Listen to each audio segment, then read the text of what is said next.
জেলখানা থেকে দুজন কয়েদিকে ডেকে আনলো, কয়েদি এনে অর্ডার করলো একটাকে এখনই শিরোচ্ছেদ, হেড অফ, ডেথ পেনাল্টি, মৃত্যুদণ্ড দেয়া হলো, ফিনকি দিয়ে রক্ত বেরোলো। নমরুদ বলে দেখো দুজনকে ধরে আনলাম, একজন কয়েদিকে দিলাম ডেথ পেনাল্টি, মৃত্যুদণ্ড, ওরে মৃত্যু দিলাম, আরেকজন যে দাঁড়িয়ে আছে চাইলে ওরেও আমি মৃত্যুদণ্ড দিতে পারি, কিন্তু না, ওরে আমি দিব না, ওরে আমি বাঁচাইয়া দিলাম, ছেড়ে দিলাম, মানে জীবন দিলাম। দেখো ইব্রাহিম, তোমার চোখের সামনে একজনরে মৃত্যু দিলাম, আরেকজনরে জীবন দিলাম। আপাত দৃষ্টিতে তাই তো, একজনরে তো জীবন দিল, আরেকজনরে মৃত্যু দিল। সাইয়েদনা ইব্রাহিম আবার বিপাকে পড়ে গেলেন, কিন্তু এক একজন নবীকে আল্লাহ এমন উইজডম বিচক্ষণতা দিয়ে এই জমিনে পাঠিয়েছেন, মুহূর্তের মধ্যে আল্লাহর খলিল ইব্রাহিম বললেন فإن الله يأتي بالشمس من المشرق فأت بها من المغرب فبهت الذي كفر। আল্লাহর খলিল ইব্রাহিম বললেন, নমরুদ বুঝলাম তুমি জীবন দাও মৃত্যু দাও দেখলাম, কিন্তু আমার রব, আমার আল্লাহ প্রতিদিন সকালবেলা উষা লগ্নে ওই পূর্ব দিগন্ত থেকে সূর্যটাকে উদিত করেন, সাঁঝের বেলা, বিকেল বেলা, কুথুরি লগ্নে, সন্ধ্যা বেলা ওই দ্বিপ্রহরের জল জলে সূর্যটাকে পশ্চিম দিগন্তে ডুবিয়ে দেন। মানে সকালবেলা পূর্ব দিক থেকে উদিত করা সূর্যটাকে পশ্চিম দিকে বিকেলে তিনি ডুবিয়ে দেন। তুমি যদি পারো ওই সূর্যটাকে পশ্চিম দিক থেকে উদিত করে পূর্ব দিকে ডুবিয়ে দাও। সুবহানাল্লাহ পড়বেন না? দেখেন, ইনস্ট্যান্ট ইন্টেলেক্ট, মুহূর্তে বিচক্ষণতা, উইজডম কাকে বলে? নমরুদ পারবে? নমরুদের বাপ পারবে? ওর দাদা, ওর 14 গোষ্ঠী, গোটা বিশ্বের সব ক্ষমতাধর রাষ্ট্রনায়করা একসাথে হলে পারবে? বা বহিতাল্লাদি কাফার পারে নাই, ব্যর্থ হয়েছে। এবার তেলে বেগুনে জ্বলে উঠেছে, রেগে মেগে আগুন বলে ফালকুহু ফিল জাহিম, ওর সাথে তর্ক নাই, না পেরে এবার এটারে আগুনে ফেলা। বিশাল বিশাল গাছ কেটে লাকড়ি এনে আগুনের কুণ্ডলি বানানো হলো, দাও দাও দাও দাও করে আগুন জ্বলে। আল্লাহর খলিল ইব্রাহিমকে আগুনে নিক্ষেপ করা হবে। আল্লাহর খলিল সাইয়েদনা ইব্রাহিমের হাতের মধ্যে রশি দিয়ে টাইট করে বাঁধা হলো, পায়ের মধ্যেও টাইট করে রশি দিয়ে বাঁধা হলো। আল্লাহর খলিল ইব্রাহিমকে আগুনের কুণ্ডলির মধ্যে ফেলা হবে। ও মিয়া, আপনি যে বিপদের কারণে ভয় পান, হতাশ হন, এটা কোনো বিপদ ওনার বিপদের সামনে? পটুয়াখালী আওয়াজ করে বলুন, সাইয়েদনা খলিল ইব্রাহিমের বিপদের সামনে আমাদের বিপদগুলো কোনো বিপদ? এটা কোনো বিপদই না, এটা কোনো বিপদই না। হাত পা বেঁধে টাইট করে নিক্ষেপ করা হবে, সিম্পলি ফেলা যাবে না, কারণ দাও দাও করে দ্য ব্লেজিং ফায়ার, এমন আগুনের কুণ্ডলি, কাছে যাওয়া যায় না, আগুনের উত্তাপে নিক্ষেপ করা হবে। হাতের রশি বেঁধে, পায়ের রশি বেঁধে আল্লাহর খলিল ইব্রাহিম আলাইহিস সালামকে আগুনের মধ্যে নিক্ষেপ করা হবে। আহা, এটার বলে অগ্নি পরীক্ষা। উনি অগ্নি পরীক্ষার সম্মুখীন হয়েছিলেন, এজন্য কঠিন পরীক্ষাকে আমরা অগ্নি পরীক্ষার সাথে তুলনা করি, ঠিক কিনা? সাইয়েদনা জিবরাইল এসে বললেন, ও আল্লাহর খলিল, ওরা তো আপনার হাতও বেঁধে ফেললো, পাও বেঁধে ফেললো, নড়াচড়ার সুযোগ নাই, বলেন আমি জিবরিল ফেরেশতা আপনার জন্য কি করতে পারি? আল্লাহর খলিল ইব্রাহিম বলেন, ও জিবরাইল, তোমার কাছে আমার কোনো চাওয়া পাওয়া নাই। আল্লাহ বললেন, তোমরা কি ভেবেছো তোমরা নিরাপদ? আমি চাইলে ল্যান্ডস্লাইডস, ভূমি ধস দিয়ে 1 লক্ষ এক মুহূর্তে নিয়ে যেতে পারি, এক সুনামি দিয়ে থাপ্পড় মেরে 3 লক্ষ সাগরের ভেতরে ঢুকায় দিতে পারি, 1 সেকেন্ডও লাগে না আমার। أم أمنتم من في السماء أن يرسل عليكم حاصبا فستعلمون كيف نذير। আল্লাহ চাইলে আকাশ থেকে পাথর বৃষ্টি নাজিল করতে পারেন কি পারেন না? এই মুহূর্তে এখানে ভূমিকম্প দিতে পারেন কি পারেন না? আচ্ছা, ভূমিকম্প যখন হয় আমাদের কারো হুঁশ থাকে? আপনি মনে করছেন আমরা সাধারণ মানুষ, আমরা দৌড় দেই, আর প্রেসিডেন্ট প্রধানমন্ত্রী ওনারা বুঝি খাটে শুয়ে থাকে? কথা বুঝে নাই বোধহয়। ভূমিকম্প, আর্থকোয়েক যদি হয়, বাঁচার জন্য আমরা কি করি? হয় খাটের তলায়, ডাইনিং টেবিলের নিচে, উপরে শক্ত কিছু আছে এটার নিচে, অথবা ঘর থুইয়া দেও দৌড়। তো প্রধানমন্ত্রী উনি কি করে? প্রেসিডেন্ট উনি কি করে? হ্যাঁ, উনি খাটের মধ্যে যে শুয়ে থাকে নাকি? ধনীও দৌড়, সাধারণ মানুষও দৌড়, প্রধানমন্ত্রীও দৌড়, বাড়িওয়ালাও দৌড়, ভাড়াটিয়াও দৌড়, সবাই দৌড়। নাকি ভাড়াটিয়ারা বাড়ি থুইয়া দৌড়, বাড়িওয়ালারা আর বেরোয় না, এরকম না। তাহলে যে কোনো মুহূর্তে ভূমিকম্প দিয়ে নাস্তানাবুদ করতে পারে কে? আমার প্রিয় ভাইয়েরা, আমরা নিরাপদ নই, আমরা তার দয়ায় বেঁচে আছি। কার দয়ায়? এজন্য আল্লাহ বললেন, গোলাম, যে কোনো মুহূর্তে বিপদ দিয়ে তোমাদেরকে নাস্তানাবুদ করতে পারি। বিশ্বাসী বলে যদি নিজেকে দাবি করো, সব সময় ডাকতে হবে একজন সত্তাকে। বলেন তিনি কে? এই কথা ক্লিয়ার? এই সবগুলো উদাহরণ শেষে সবার কাছে ক্লিয়ার হয়েছে না যে বিপদ থেকে, আপদ থেকে, পরীক্ষা থেকে, ক্যালামিটি থেকে আমাদেরকে কেউ বাঁচাতে পারে না একজন সত্তা ছাড়া। আবারও বলেন তো তিনি কে? ক্লিয়ার? হ্যাঁ, সবাই বুঝতে পারছেন? আচ্ছা, এবার আমরা দেখি বিষ্ণু ঈসা ইসলামের জীবনে বিপদ আপদ ছিল কিনা।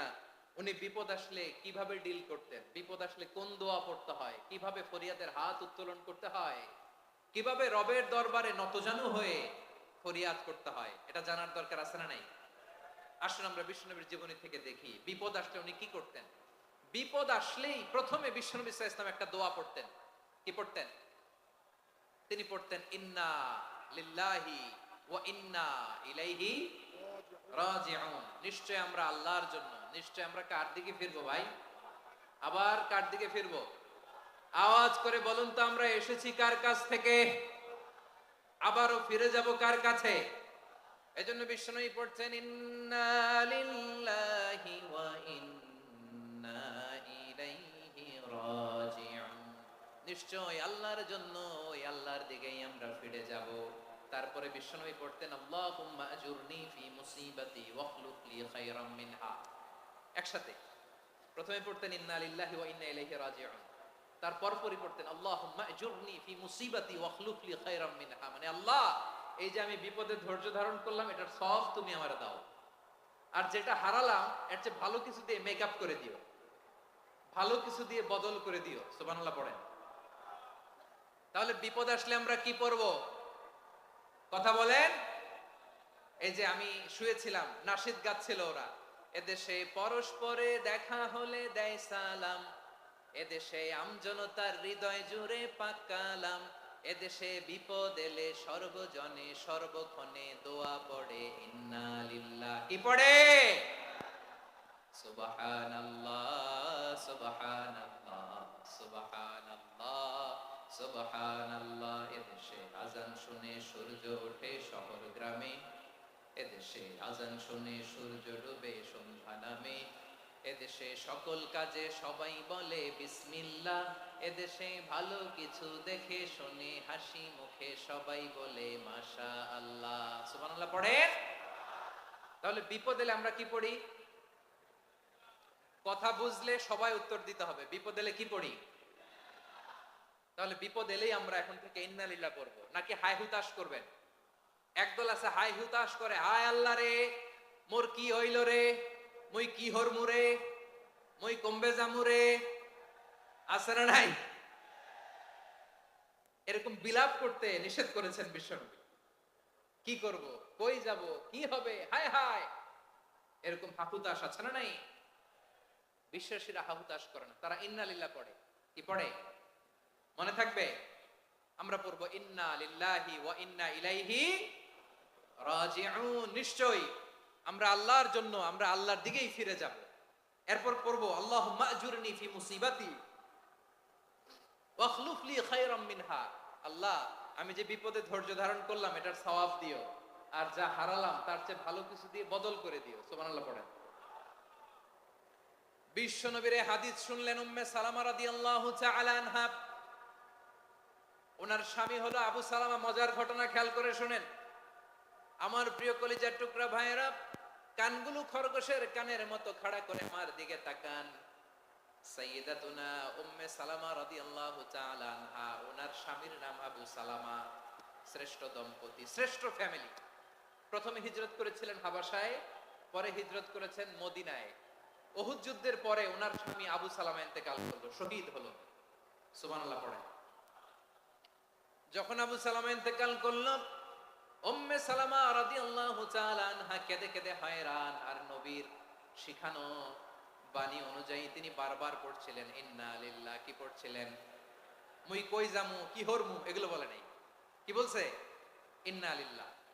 যেহেতু বিশ্বনবী বলেছেন কেউ যদি বিপদের প্রথম ধাক্কায় পড়ে ইন্না লিল্লাহি ওয়া ইন্না ইলাইহি রাজিউন, আল্লাহুম্মা আজুরনি ফি মুসিবাতি ওয়া আখলুফ লি খায়রাম মিনহা, তাহলে এই বিপদে যে সে যা হারালো তার চেয়ে শ্রেষ্ঠ কিছু দিয়ে আল্লাহ তার বদল দিয়ে দিবে।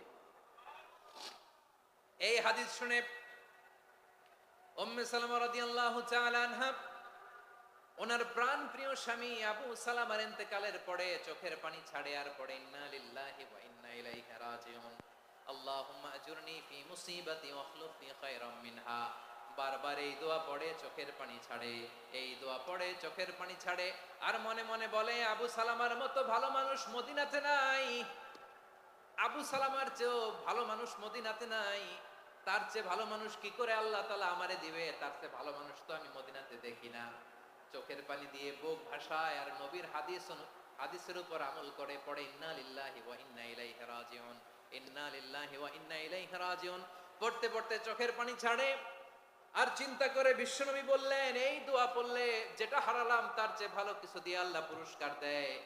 আবু সালামার চেয়ে ভালো মানুষ মদিনার মধ্যে আর কে হতে পারে? কি আজীব তামাশা, কি অবাক করা ঘটনা।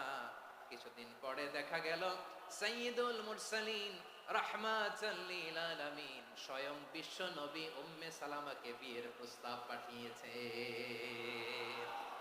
স্বয়ং বিশ্ব নবী উম্মে সালামা রাদিয়াল্লাহু তাআলা আনহাকে বিয়ের প্রস্তাব পাঠিয়েছেন। উনি রাজি হয়ে গেলেন, বিয়ে হয়ে গেল, উনি হয়ে গেলেন উম্মুল মুমিনিন, আমাদের মা, পুরো মুসলিম উম্মার মা। চিৎকার করে বলেন আল্লাহু আকবার।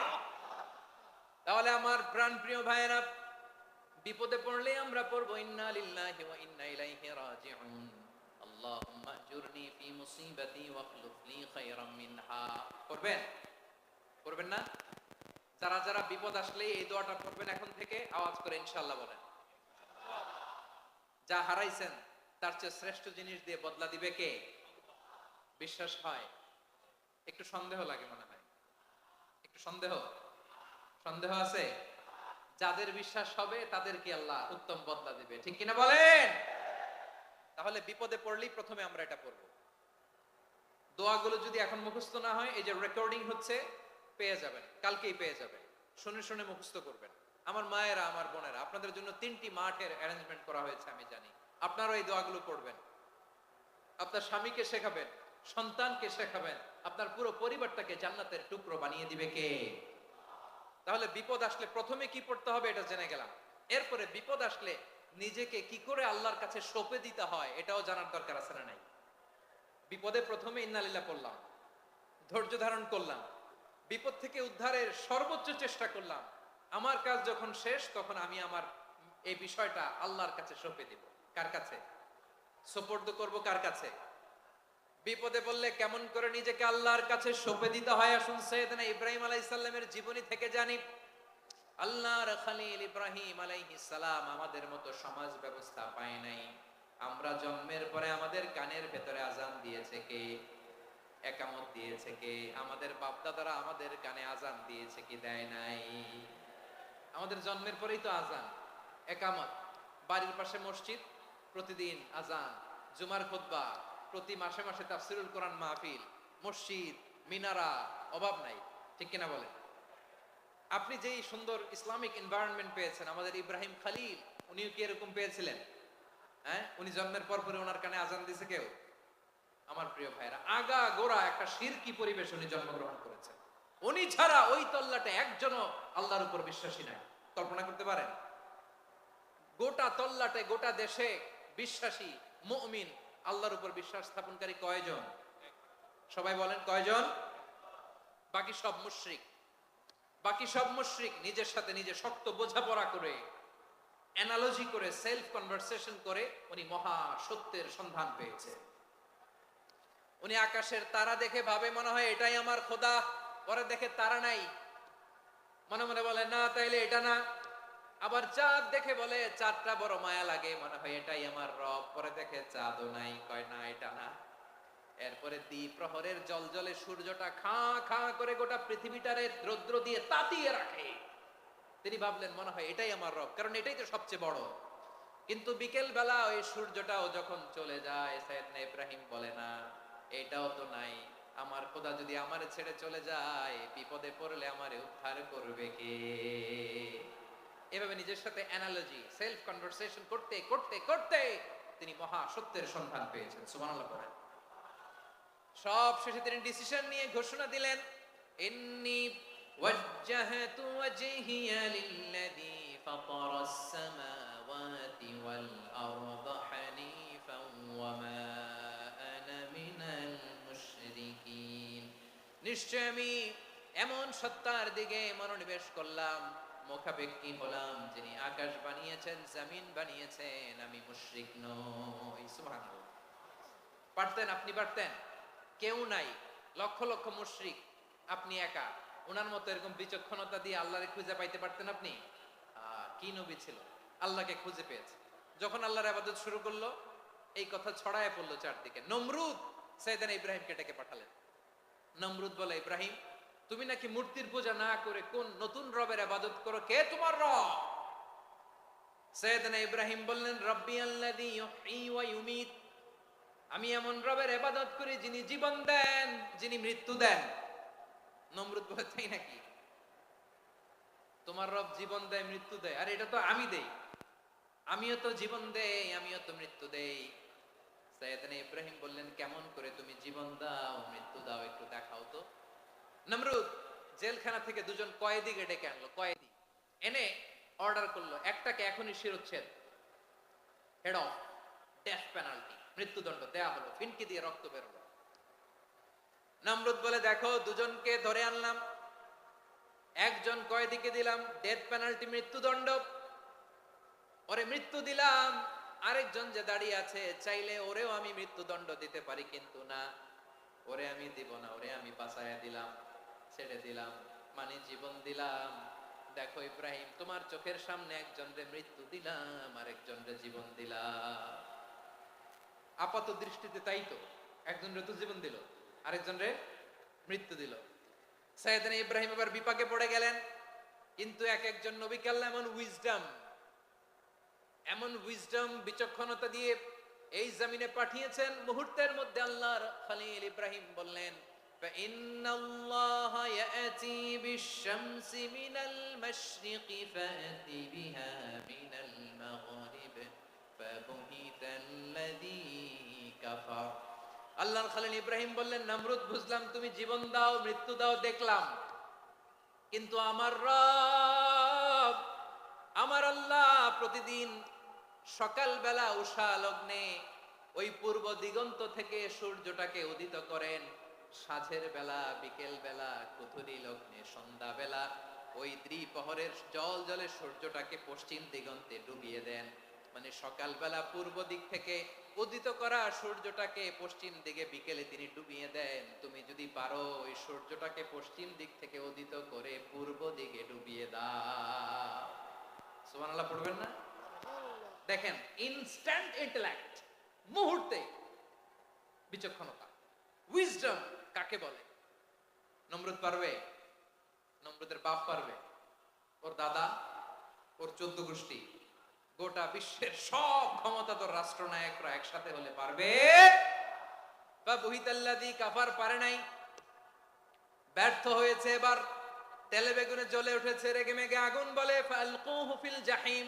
ওর সাথে তর্ক নাই, না পেরে কয় এবার এটারে আগুনে ফেলা। বিশাল বিশাল গাছ কেটে লাকড়ি এনে আগুনের কুণ্ডলি বানানো হলো, দাও দাও দাও দাও করে আগুন জ্বলে। আল্লাহর খলিল ইব্রাহিমকে আগুনে নিক্ষেপ করা হবে। আল্লাহর খলিল সাইয়েদনা ইব্রাহিমের হাতের মধ্যে রশি দিয়ে টাইট করে বাঁধা হলো, পায়ের মধ্যেও টাইট করে রশি দিয়ে বাঁধা হলো। আল্লাহর খলিল ইব্রাহিমকে আগুনের কুণ্ডলির মধ্যে ফেলা হবে। ওমিয়া, আপনি যে বিপদের কারণে ভয় পান, হতাশ হন, এটা কোনো বিপদ ওনার বিপদের সামনে? পটুয়াখালী আওয়াজ করে বলুন, সাইয়েদনা খলিল ইব্রাহিমের বিপদের সামনে আমাদের বিপদগুলো কোনো বিপদ? এটা কোনো বিপদই না, এটা কোনো বিপদই না। হাত পা বেঁধে টাইট করে নিক্ষেপ করা হবে, সিম্পলি ফেলা যাবে না, কারণ দাও দাও করে দ্য ব্লেজিং ফায়ার, এমন আগুনের কুণ্ডলি, কাছে যাওয়া যায় না, আগুনের উত্তাপে নিক্ষেপ করা হবে। হাতে রশি বেঁধে পায়ে রশি বেঁধে আল্লাহর খলিল ইব্রাহিম আলাইহিস সালামকে আগুনের মধ্যে নিক্ষেপ করা হবে। আহা, এটার বলে অগ্নি পরীক্ষা। তো উনি অগ্নি পরীক্ষার সম্মুখীন হয়েছিলেন। এজন্য কঠিন পরীক্ষাকে আমরা অগ্নি পরীক্ষার সাথে তুলনা করি, ঠিক কি না? সাইয়েদনা জিবরাইল এসে বললেন, ও আল্লাহর খলিল, ওরা তো আপনার হাতও বেঁধে ফেললো, পাও বেঁধে ফেললো, নড়াচড়ার সুযোগ নাই, বলেন আমি জিবরিল ফেরেশতা আপনার জন্য কি করতে পারি? আল্লাহর খলিল ইব্রাহিম বলেন, ও জিবরাইল, তোমার কাছে আমার কোনো চাওয়া পাওয়া নাই,